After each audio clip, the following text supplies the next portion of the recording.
Bom, então deixa eu recolocar o problema, né?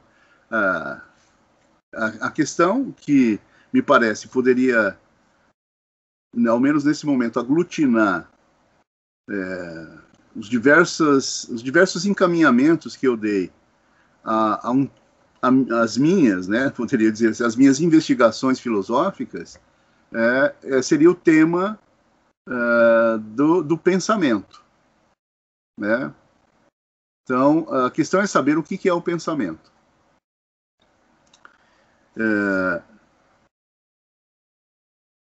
Veja, poderia dizer o seguinte: existe agora, está presente diante de nós esse fenômeno, né, esse fato, esse dado. O fato é que nós estamos pensando, né, de alguma forma, nós podemos sentir, presumir, observar, né, a existência de um fato extremamente único diante de nós, presentes na própria natureza, né, na própria realidade. Né? Está aí o fenômeno, a manifestação do pensamento. O pensamento está diante de nós. Né? O problema é que nós não temos as ferramentas iniciais, ou em princípio nós não imaginamos que possamos, de alguma forma, descrevê-lo, né, apreendê-lo nas suas características essenciais. Genericamente, né, podemos dizer algumas coisas muito interessantes. A primeira delas, né, que eu já disse anteriormente, é a seguinte: o único ser que pode falar algo sobre o pensamento é o próprio pensamento. Isso já é uma característica estranha. Veja, nós podemos falar sobre uma série de coisas e quem fala e quem aborda a realidade efetivamente é o pensamento. Então, o pensamento não só aborda toda a objetividade do mundo, né, como também toda a sua subjetividade. Né? Portanto, a visão, quer dizer, o parâmetro que nós temos de observação da realidade é exclusivamente o pensamento. Aí uma outra característica, e essa também é muito interessante, é a seguinte: é através do pensamento que nós criamos aquilo que nós chamamos de conhecimento. O conhecimento, ou os conhecimentos, né, porque é extensivo, começaram, de certa forma, e têm a sua base de desenvolvimento a partir do exercício do pensamento. Então, é pelo pensamento, através de um tipo especial de pensamento, que nós criamos o que nós chamamos de conhecimento. Né? Né, o exemplo máximo de conhecimento é aquilo que nós também chamamos de ciência. Todas elas. Né? Então, todas as ciências, quaisquer que elas sejam, têm origem a partir do exercício do pensamento. Ou, em outras palavras, todos os conhecimentos, quaisquer que eles sejam, têm origem a partir, né, do exercício do pensamento. Você podia definir o conhecimento? Veja, o conhecimento é uma espécie de sofisticação, né, do exercício do pensamento, que procura explicar, né, e procura compreender, né, fenômenos da realidade. Né? Veja, não são todos os fenômenos, né, que necessariamente são passíveis de explicação. Essa é uma tendência única, né, do nosso pensamento, que é buscar a explicação, né, buscar a compreensão. Né? Veja, quando nós conseguimos elaborar explicações razoáveis, né, essas explicações nos permitem, né, dar um passo seguinte, que é compreender a realidade. Né? assim, existem várias etapas nesse processo, né? Vários encaminhamentos possíveis para que nós elaboremos efetivamente explicação e compreensão, né? Essas duas palavras, né, esses dois conceitos, essas duas categorias, precisam de ser melhor elucidadas, né? O que é efetivamente explicar um fenômeno, explicar alguma coisa, né? Porque é isso que vai permitir que nós tenhamos uma ideia mais clara a respeito do que seja conhecimento. Por isso, em princípio, ao menos nesse momento, eu acho que ainda é muito precipitado tentar uma definição definitiva, ou uma definição muito precisa a respeito do que seja o conhecimento. O conhecimento é uma espécie de incremento no exercício do pensamento, mas é um incremento explicativo, né? Explicativo de algo da realidade, ou de algo que nós tomamos como objetivamente diante de nós, e chamamos frequentemente isso de realidade, né? Bom, então, mas essa característica, ou essa dimensão do pensamento, de ele ser a fonte de todos os nossos conhecimentos, né? Assim, é uma coisa bastante inusitada, né? E por isso a gente deve separar, né, entre o que seja pensar e o que seja conhecer. Nós pensamos sobre muitas coisas, isso não significa que nós conhecemos muitas coisas, ou que nós conhecemos tudo a respeito de tudo que pensamos, né? Então está aí uma primeira distinção entre o pensamento, o que seja pensamento, né, a ser investigado, e o que seja propriamente o conhecimento. São coisas distintas, né? Eu poderia dizer que o conhecimento é um pensamento mais sofisticado, né, baseado fundamentalmente, né, numa certa regularidade, podia usar essas expressões, né, numa certa necessidade, né? Mas isso aí são coisas ainda a serem pensadas, né, a serem melhor investigadas.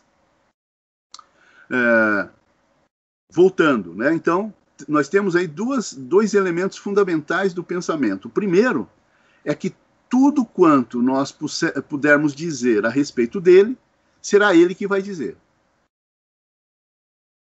E podemos notar que existe um tipo de elaboração, né, extremamente sofisticado, né, que nos permite fazer previsibilidade nos fenômenos da natureza e que nós chamamos de ciência, ou de conhecimento, né? Bom, esse é um fato facilmente aceitável, né? Quer dizer, isso está aí, o pensamento está aí.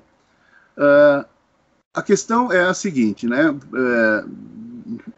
Fazendo algumas considerações. Poderia começar perguntando o seguinte, né? Como que nós pensamos? Veja, em princípio nós não pensamos no vazio. Nós sempre pensamos em alguma coisa. Isso faz com que, necessariamente, nós possamos dizer, de certa maneira, o seguinte, que o pensamento precisa de um conteúdo, né? Ou seja, nós temos que ter alguma coisa sobre a qual pensemos. Esse conteúdo está, de certa maneira, armazenado no próprio pensamento. E esse conteúdo, de certa maneira também, é estabelecido segundo regras do próprio pensamento. Poderia dizer, né, e é esse o encaminhamento que eu dou, o seguinte, que tem de haver, e há, né, efetivamente, uma espécie de representação da objetividade da realidade, dos fenômenos, dos fatos da realidade, dentro do pensamento, ou no interior do pensamento, né? através do que e através desses elementos representados que ele efetivamente se exercita. Então, numa frase, o pensamento, para pensar, precisa representar, precisa da representação. Mas o que é efetivamente a representação? O que é que nós chamamos de representação?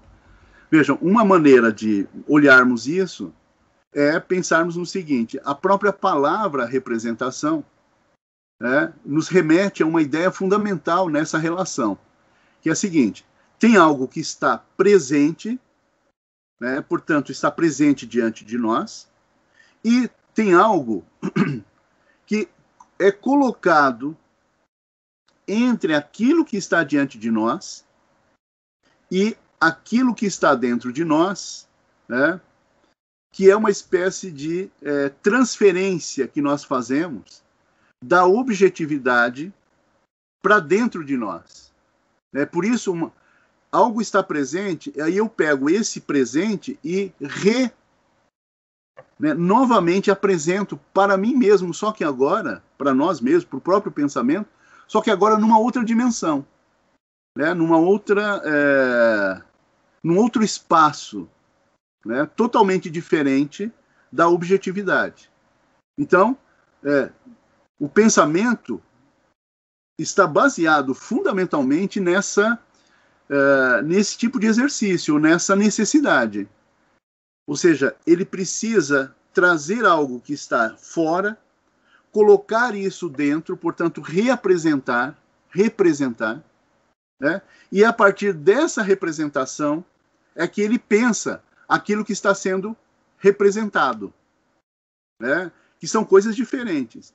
É claro que na imediaticidade, como ele não faz frequentemente essa separação, porque a representação é quase que tomada como sendo a própria realidade, nós pensamos sem a ideia da representação. Nós pensamos como se estivéssemos pensando a própria realidade, nos esquecendo que o mecanismo fundamental do pensamento é a representação. Ou seja, nós não pensamos a realidade, nós pensamos a representação da realidade. E é essa representação que nos permite pensar a realidade. Se nós fizermos essa distinção, essa separação entre a realidade e a representação da realidade, surge aí um problema fundamental, que é como que se processa a representação. Como que é feita a representação? E eu me vi forçado a tentar criar uma teoria capaz de explicar essa condição do pensamento. Se o pensamento só pensa como representação, se ele não pensa efetivamente a realidade, mas ele pensa a representação como um substituto da realidade, é preciso que seja explicado de que maneira a realidade é transportada para dentro do pensamento. Ou seja, como que ele processa, como se processa a representação. E aí a necessidade de uma teoria da representação. Então, me vi forçado a tentar elaborar uma teoria que explique essa transferência. Bom, não vou explorar ela agora, porque tem um monte de coisas a serem abordadas, para justificar esse processo, como se dá essa representação, como que ela acontece. Mas em um determinado momento eu vou fazer isso com você. Agora não é o que nos interessa momentaneamente, mas fica aí dado uma das características essenciais para o exercício do pensamento.